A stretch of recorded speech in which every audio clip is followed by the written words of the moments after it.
Once upon a time, growing up, Mark had always been the life of the party. With a charismatic smile and a knack for making people laugh, he found himself surrounded by friends and admirers.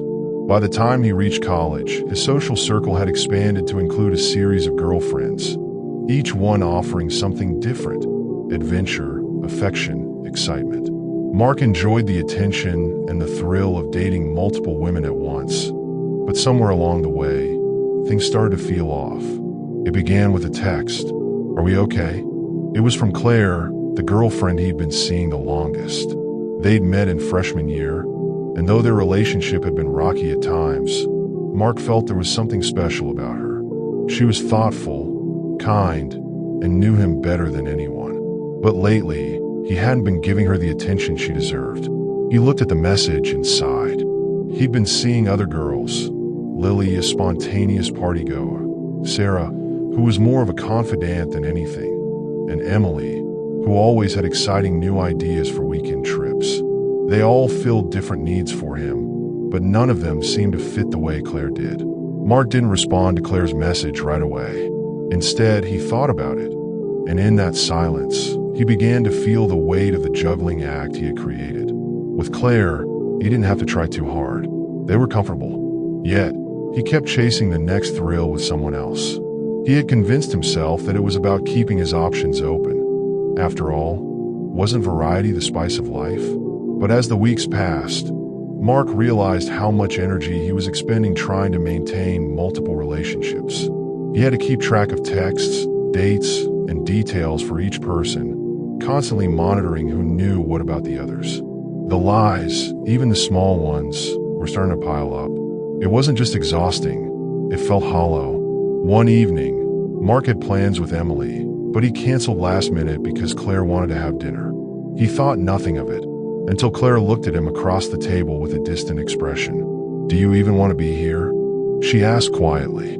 Mark froze. The question stung because deep down, he knew the answer. He wasn't fully present. He was constantly thinking about his other commitments and the what-ifs he might be missing elsewhere. That was the turning point. Mark knew he had to make a decision. He ended things with Emily and Sarah, explaining that he wanted to focus on something more meaningful with Claire. But the process wasn't easy. Claire, hurt and confused by Mark's earlier behavior, wasn't quick to forgive. It took months of honest communication, patience, and rebuilding trust. Looking back, Mark realized how unnecessary the constant pursuit of novelty had been. He had spent so much time managing a variety of relationships that he failed to invest deeply in any one of them. Focusing on Claire, focusing on one person, gave him a clarity he'd never had before. It allowed him to experience love in a more profound way, one rooted in commitment and authenticity. Ultimately, Mark learned that relationships are not about having endless options.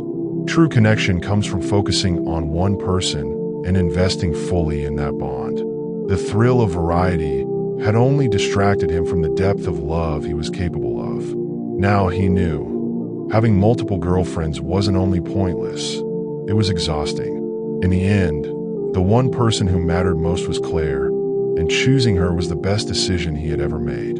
You know, looking back on Mark's story, there's something that stands out, something that's easy to overlook when you're caught up in the thrill of multiple options.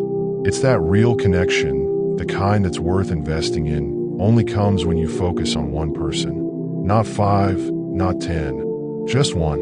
Mark thought he needed variety to feel fulfilled. He had this idea that if he kept his options open, he'd be happier. He could find someone who ticked every box, someone who would give him all the excitement, all the affection, and all the adventure he thought he wanted.